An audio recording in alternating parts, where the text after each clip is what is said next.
보내드리도록 하겠습니다.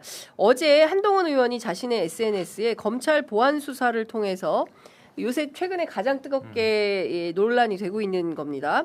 그 장윤기 그 부친의 증거인멸 이걸 가지고 사실은 검찰이 잡아냈다. 보안수사권 줘야 된다. 이제 이런 취지의 주장을 하고 있고요.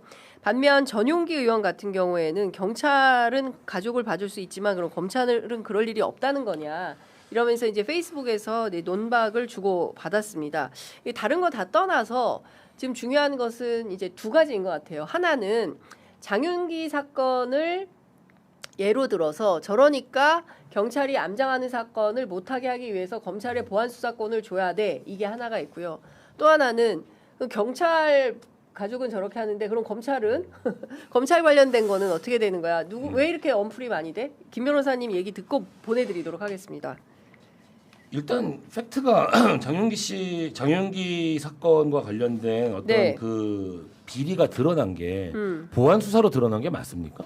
경찰이 자기 내부에서 어떤 그 밝혀낸 건 아니고요. 네. 좀 정확한 팩트는 잘 모르겠는데 이게 보안 수사로 밝혀졌다고 하더라도 이것이 아니 당연히 보안 수사권을 존치해야 된다라는 논거로 사용될 수는 없는 거죠. 예. 원래 뭐든지 한 번 더 들여다 보면 그리고 한 번 더 들여다 봐야 되는 것이고요. 그 시스템을 다시 설계하자고 우리가 지금 이야기를 한 거잖아요. 보안 수사 만약에 장윤기 씨 아버지가 경찰이 아니라 검찰 수사관이었으면 어떻게 됐을까요? 예. 그리고 모든 조직은 경찰이 지금 내부 감싸 자기 식구 감싸기가 문제가 된 거를 검찰이 밝혀냈다. 보안 수사권이 의미가 있다라고 얘기하는 건 보안 수사권이 의미가 있는 게 아니고요.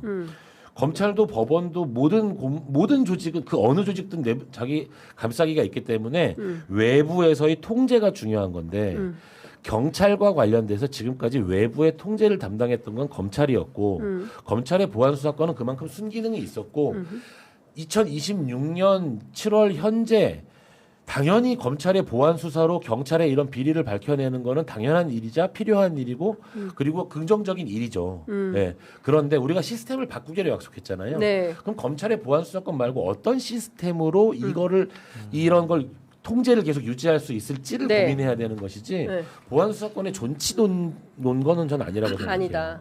알겠습니다. 결국 모든 조직은 통제를 받아야 하거든요. 기자님들도 통제 받잖아요. 통제 받죠. 일단 내부적으로 너무 받아요. 데스크 너무 통제 받고 그죠? 우리는 또 저기 그 법으로도 막 통제를 받아요. 계속 받죠. 고소가 와요. 맞아요. 결국 모든 조직의 그는 통제를 받아야. 수사와 관련된 것이야말로 통제를 받아야 되거든요. 알겠습니다. 더 늦게 보내드리면 다음 약속하시는 분이 취재 편의점을 원망할 것 같아서 여기에서 우리 김 변호사님 보내드리고요. 다음에 돈가스 예약하고 보내드리도록 추어탕과 하겠습니다. 묵은지 너무 맛있었습니다. 아침부터 폭식을 하게 해주셔서 감사합니다. 고맙습니다. 여기서 보내드리도록. 오십시오. 오늘 분위기 너무 좋습니다. 관련해서 제가 어제 그 특수부 검사 출신이죠. 서지현 검사하고 이제 소통을 했는데 이거는 수사한 사람만 알 수 있는 것 같아요. 왜냐하면 검찰이 직접 수사를 통해서 밝혀냈다라고 하는 게 이제 강간 목적이다라는 건데 CCTV를 보면 2명을 칼로 찌르는데 걸리는 시간이 고작 10초에 불과하다는 겁니다. 그러니까 강간을 위한 실행 착수를 입증하기는 굉장히 어려운 거다. 그리고 리얼돌이 존재했다는 것만으로 범행 당시 강간 목적으로 살인을 했다는 것을 바로 입증하기는 굉장히 어렵다. 법원에서 아마 이거 유죄 입증 쉽지 않을 거다. 이제 이런 이야기를 합니다. 그리고 리얼돌 사진 찍고 DNA 채취했으면 되는 거지. 거기 가서 실물을 반드시 가져와야 하는 것은 아니라는 겁니다. 그러니까 이것은 수사를 해본 사람만 아는 거예요. 근데 우리는 검사가 아니기 때문에 경찰이 아니기 때문에 수사를 잘 몰라요. 그런데 수사를 잘 모르는 기자들은 불러주는 대로 쓰잖아요. 그러니까 지금 상황의 프레임이 마치 검사들의 보안 수사로 이것을 찾아내. 뭐 이를테면 오늘 아침에 중앙일보 보니까 동아일보다. 동아일보 보니까 그 케이블 타이가 아버지 집에서 나왔다. 뭐 이제 이렇게 나오는 거예요. 근데 이런 사건에서 언론이 정말 많이 동원이 되지 않습니까? 검찰에 의해서. 근데 이번이 좀 그런 상황이 아니냐라는 겁니다. 그리고 무엇보다 수사정보 유출과 관련해서는 헌법에도 기소 이렇게 이런 상황이 되면 가족에게는 알려주도록 되어 있다라는 겁니다. 헌법에도 나와 있는 권리를 가족에게 알려줬다고 해서 이것이 수사 정보 유출인 거냐 이렇게 프레임을 짜가지고 우리 그러니까 보안 수사권 줘 내놔 이렇게 요구하는 검찰의 정치 플레이가 잘못된 거다 이렇게 서지현 검사가 잘 모르는 기자들을 위해서 충실히 설명해 주셔서 제가 또 여러분들께 전달해 드립니다. 자, 시간이 많지 않아 가지고 청와대 상황 좀 살펴보겠습니다. 이기 내각 뭐 하는 겁니까? 정치인 출신 장관들이 교체될 거다. 조선일보가 어제 보도를 했는데요. 윤호중, 안규백, 정동영, 김성환, 김윤덕 바뀝니까? 그 중에서 한 뭐 두세 명 정도 얘기 나오는데 그 두세 명이 특정된 것 같진 않아요. 요 중에 누가 뽑힐지. 네, 그게 이제 관심사인데 아마 대체자가 잘 나오고 본인이 희망을 하는 경우로 되겠죠. 제가 이재명 정부 청와대 인사 스타일을 보면 하마평 도는 사람들 얘기가 거의 다 틀려요. 그러니까 인사가 막판까지 비밀리에 잘 붙여지는 게 있고 그거를 뭐 안 좋게 보면 적임자를 찾는데 되게 오랜 시간이 걸린다. 뭐 이렇게 비판하는 분들도 있는데 어찌됐든 신중하게 해서 그게 보안리에 잘 진행이 되고 있다. 그런데 한 일주일 전까지만 해도 원래 비정치인 출신의 장관이 교체될 거라는 얘기가 있었어요. 그러다가 이제 예를 들어서 원래 정은경 장관이 교체된다는 얘기도 있었거든요. 근데 최근에 보니까 정은경 장관은 아니다. 이런 쪽으로 흐름이 바뀐 것 같더라고요.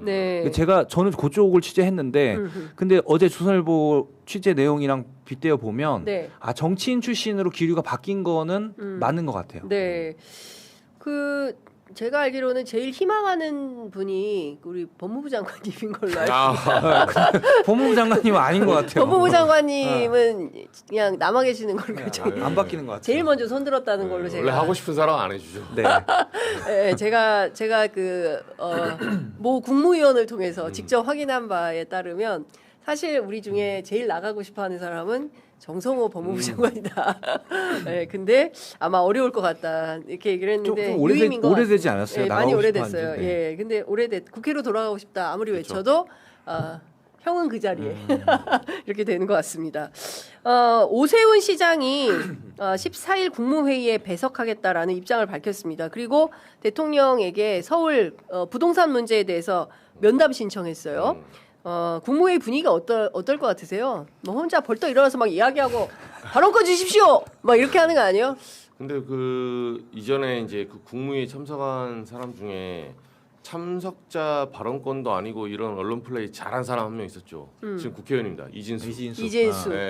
그냥 가서 그 옵저버 역할하는 그건데 방통위원일 때 가서 느닷없이 막 가서 난동 부리고 저도 할 말 있습니다 해가지고 나오면서 영어로 통화하고 여러 가지 설이 있었잖아요.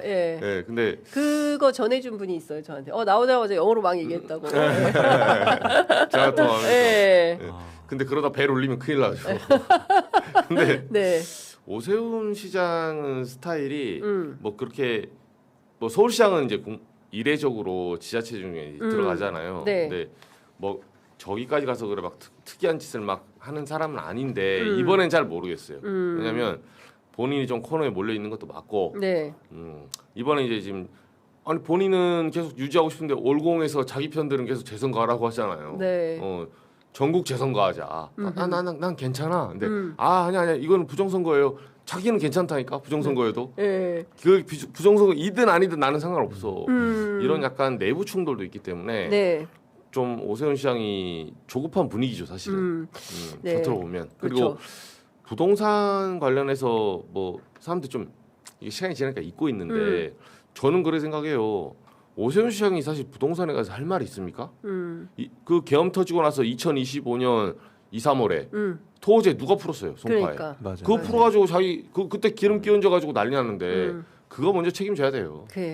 자 이제 마무리를 해야 되는데요. 끝으로 짧게 나니까 이런 거 가르쳐주는 거야. 국민특검 받아.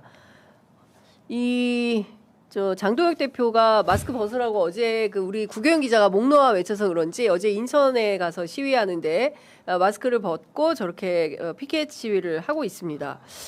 요거 짧게 우리 장슬기 기자님 입장만 듣고 마무리하겠습니다. 이거를 참 딜레마네요. 이거를 계속 언론에서 노출시켜야 되나 저는 약간 이런 생각도 들어요.